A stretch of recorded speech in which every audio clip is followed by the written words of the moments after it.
Marc. Chapitre 13. Lorsque Jésus sortit du temple, un de ses disciples lui dit, « Maître, regarde quelle pierre, et quelle construction !» Jésus lui répondit, « Vois-tu ces grandes constructions ? Il ne restera pas pierre sur pierre, qui ne soit renversée. » Il s'assit sur la montagne des Oliviers, en face du temple. Et Pierre, Jacques, Jean et André lui firent en particulier cette question. « Dis-nous, quand cela arrivera-t-il, et à quel signe connaîtra-t-on, que toutes ces choses vont s'accomplir ?» Jésus se mit alors à leur dire, « Prenez garde que personne ne vous séduise. Car plusieurs viendront sous mon nom, disant, c'est moi. Et ils séduiront beaucoup de gens. Quand vous entendrez parler de guerre et de bruit de guerre, ne soyez pas troublés, car il faut que ces choses arrivent. Mais ce ne sera pas encore la fin.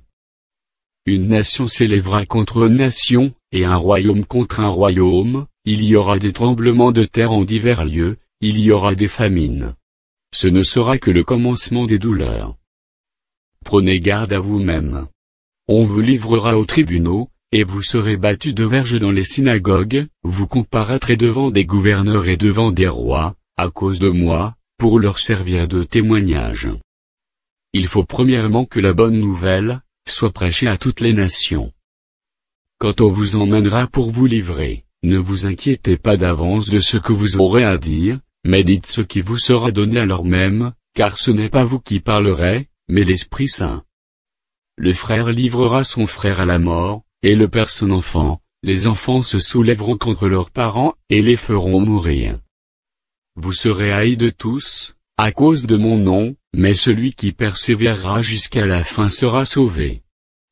Lorsque vous verrez l'abomination de la désolation établie là où elle ne doit pas être, que celui qui y fasse attention, alors, que ceux qui seront en Judée fuient dans les montagnes, que celui qui sera sur le toit ne descende pas et n'entre pas pour prendre quelque chose dans sa maison, et que celui qui sera dans les champs ne retourne pas en arrière pour prendre son manteau.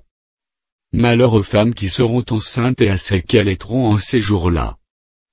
Priez pour que ces choses n'arrivent pas en hiver. Car la détresse, en ces jours, sera telle qu'il n'y en a point eu de semblable depuis le commencement du monde, que Dieu a créé jusqu'à présent, et qu'il n'y en aura jamais. Et, si le Seigneur n'avait abrégé ces jours, personne ne serait sauvé, mais il les a abrégés, à cause des élus qu'il a choisis. Si quelqu'un vous dit alors, le Christ est ici, ou, il est là, ne le croyez pas. Car il s'élèvera de faux Christ et de faux prophètes, ils feront des prodiges, et des miracles pour séduire les élus, s'il était possible. Soyez sur vos gardes, je vous ai tout annoncé d'avance. Mais dans ces jours, après cette détresse, le soleil s'obscurcira, la lune ne donnera plus sa lumière, les étoiles tomberont du ciel, et les puissances qui sont dans les cieux seront ébranlées. Alors on verra le Fils de l'homme venant, sur les nuées avec une grande puissance et avec gloire. Alors il enverra les anges, et il rassemblera les élus des quatre vents, de l'extrémité de la terre, jusqu'à l'extrémité du ciel. Instruisez-vous par une comparaison tirée du figuier. Dès que ses branches deviennent tendres, et que les feuilles poussent, vous connaissez que l'été est proche. De même, quand vous verrez ces choses arriver, sachez que le Fils de l'homme est proche, à la porte. Je vous le dis en vérité, cette génération ne passera point, que tout cela n'arrive. Le ciel et la terre passeront, mais mes paroles ne passeront point. Pour ce qui est du jour ou de l'heure, personne ne le sait, ni les anges dans le ciel, ni le Fils, mais le Père seul. Prenez garde, veillez et priez, car vous ne savez quand ce temps viendra.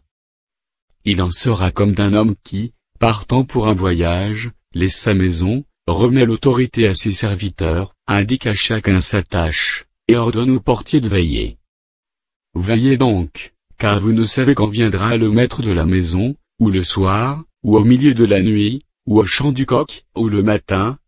Craignez qu'il ne vous trouve endormi, à son arrivée soudaine. Ce que je vous dis, je le dis à tous, veillez.